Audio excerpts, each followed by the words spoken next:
Yo, what's up guys, welcome back. So, the new Monarch support is here, so let's, make a deck profile. But I guess you have two ways to run the deck. Pure domain as it was, or always has been, right?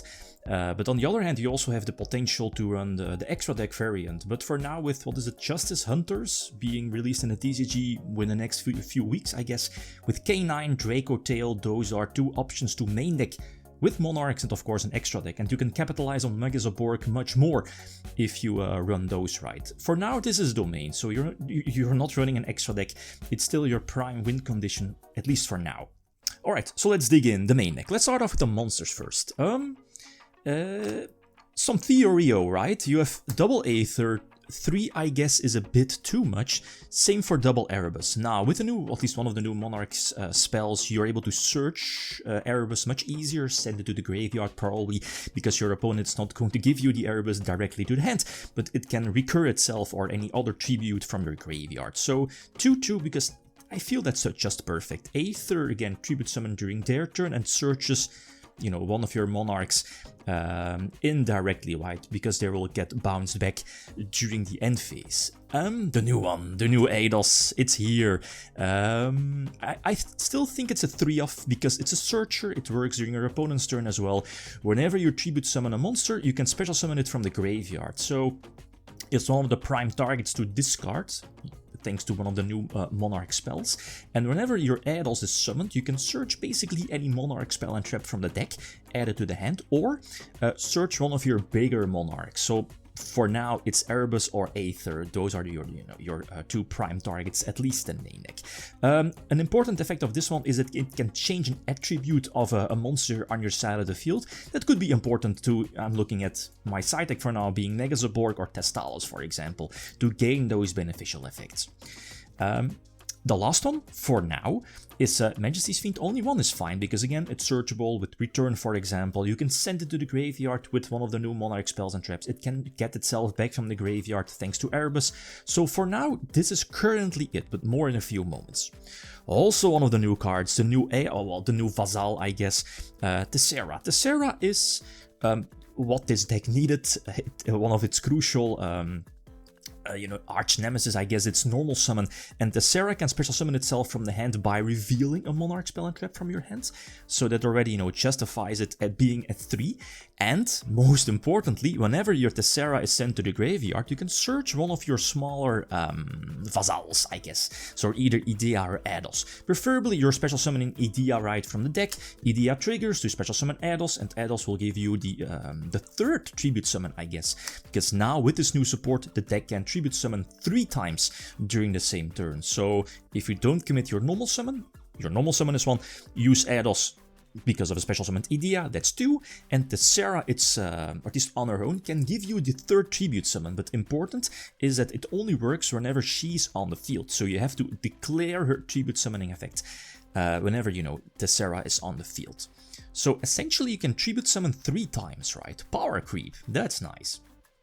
Alright, so that's it for now. I think the ratios are perfect, so you don't need 3 Idea, 3 Eidos, they could get clucked in your hand. You don't want to waste your normal summon on these, but more of that in a few moments, because the new spells also help you out. Last, for the monster lineup, the deck for now counts 36 cards, so that means I have 4 flex spots, I guess. And for now, with the current format, so pre-Justice Hunters, pre-K9, pre-Draco Tail and Yummy, it's these 3 Fiend and 1 Encamoufrite. So the 1 Encamoufrite, basically an upstart goblin, right? It gives you basically the draw, and can special summon itself to the extra monster zone for Tribute Faller. Fantastic going first, but iffy going second, because you're essentially locking yourself or preventing yourself from using Stormfort. And then, and it's also easily side-decked out when you know you're going second.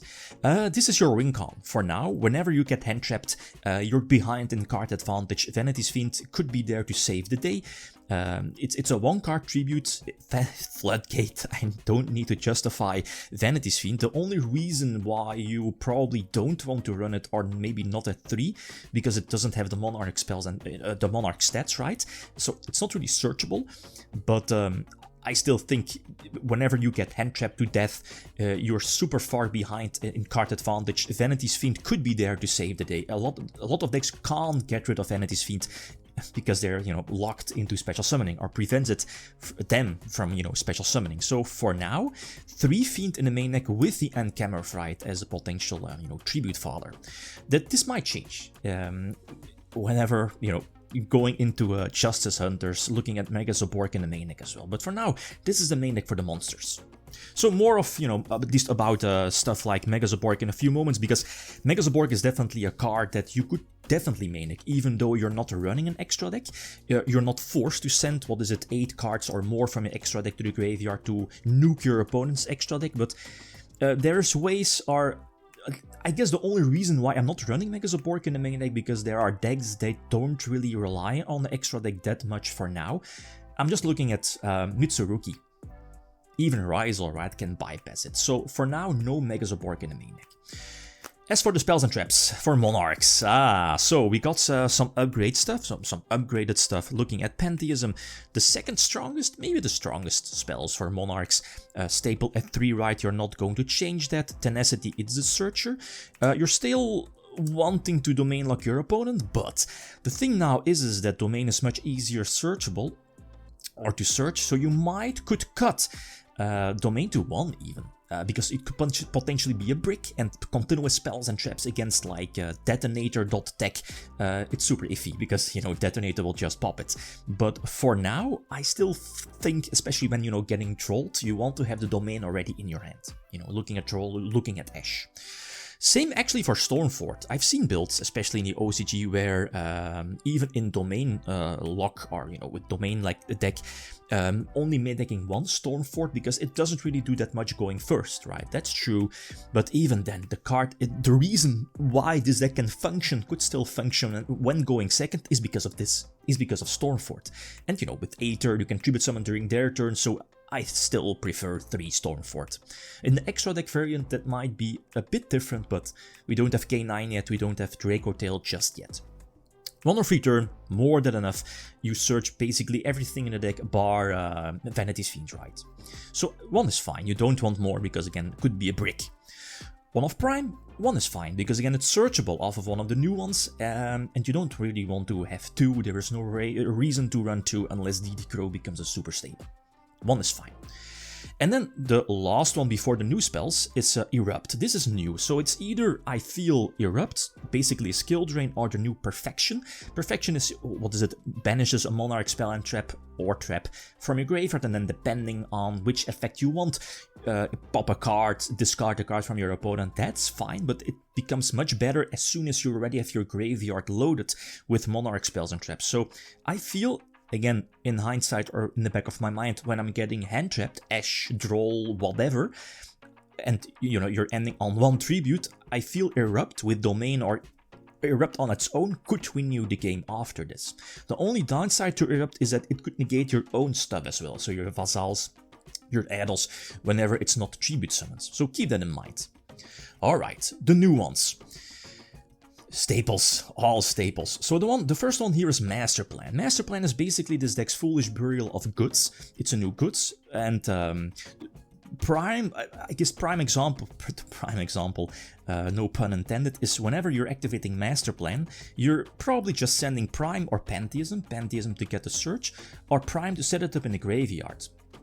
Again, this capitalizes, or this forces or prevents you from committing your normal summon already, you know, normal summon Ados, normal summon Idia, and then your opponent having Imperm or Veil, and then you're stuck because you already wasted your normal summon. Now you can just use Master Plan, send Prime, and this is crucial, banish the same Master Plan. This gets out the Prime to the field, you know, in order to, of course, be tribute summoned for any other tribute monster. But important, if your opponent already has a monster, in fact, if your opponent has like a Nibiru token, because now, and that's actually funny, you can get nipped in this deck. When your opponent has any monster, Master Plan could trigger itself whenever it's banished, and then, you know, you're targeting that particular monster, and then you can search basically any lower tribute monster, you know, 2400 attack, 1000 defense, and it has to be the same attribute as a targeted monster. So for now, in this particular deck, you have 2 options to search. That's either Majesty's Fiend, right, whenever you target a light, or the new Ados, whenever you target the dark. But again, you know, those are super common attributes that basically every deck is main decking. So again, more ways to search tributes. Again, fantastic. So definitely a 3 of. That's fine. The last one, I think probably the best spell currently next to Pantheism, of course, and that's Revolt. Very similar to Pantheism. Here, Revolt essentially discards a card, could be Erebus, could be the new Ados, could be the new Tessera, right? To reveal 3 Monarch spells or traps, or tributes, basically, Monarchs. So, essentially, when you're activating Revolt, I guess you could reveal probably 1 Tessera, or maybe even 2 if you really want to discard or get it in the graveyard, 1 Ados and 1 Erebus. That, in most situations, that seems to be fine, perfect, because again your opponent is forced to pick 1, give you 1, and send the other 2 to the graveyard, right? So your opponent is not giving you the Erebus, so it's either Tessera or the Ados, and it's probably going to be the Ados, or even, yeah, it depends on their hand. So, but again, this might vary depending on your hand, of course, right? I mean, you could potentially go for double Tessera, even double of the new Ados.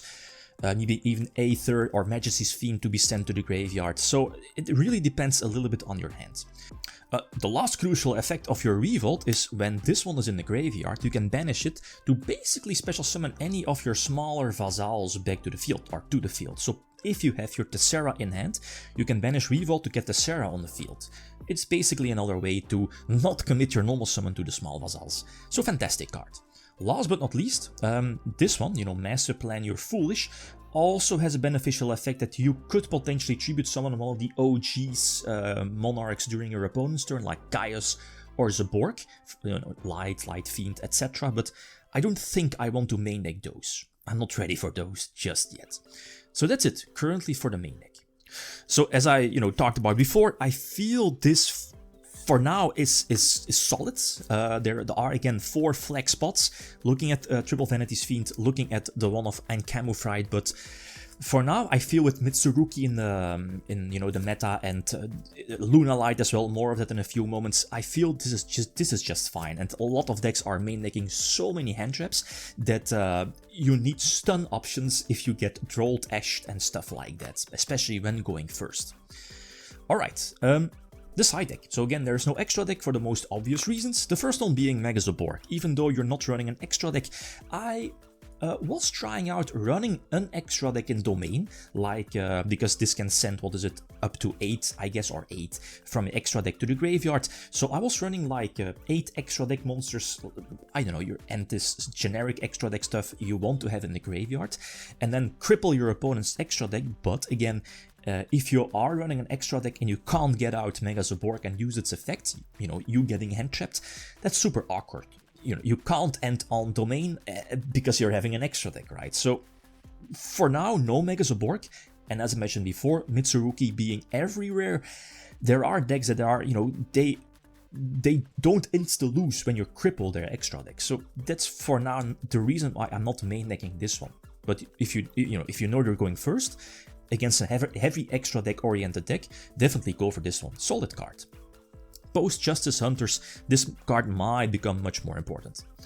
Double Soul Exchange, the new one. This could, if you're going second, this is an instant side deck staple. When going in, when going second, you basically could tribute 2 monsters from your opponent.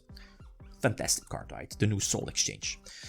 Some generic cards looking at Stun, Lightning Storm, that's I feel staple when you're going second. Same for Evenly Matched against basically every deck, right? Probably people aren't expecting it anymore. So 3 Evenly Matched. Whenever you're going first, I guess Solemn Judgment is still there. You want to protect your domain, your floodgates, and so on. So I feel this is pretty set for now. Okay, so the flex spot's currently in the side deck because of one deck, basically, and it's a bummer, but that's Luna Light. And Luna Light is definitely an issue for this deck, especially when they go first.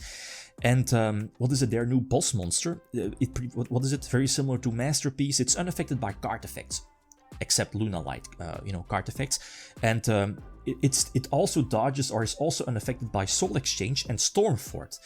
And that's huge, because I don't have any main deck way to get over it, because, what is it, it almost has like 4k attack as well. So main deck, I can't get over it. So the only reason, or the only cards that can get rid of it and not nuking my strategy is Sphere Mode. you're sacrificing your first normal summon by, you know, sphere moding your opponent. So they need more monsters right on the field, at least 3.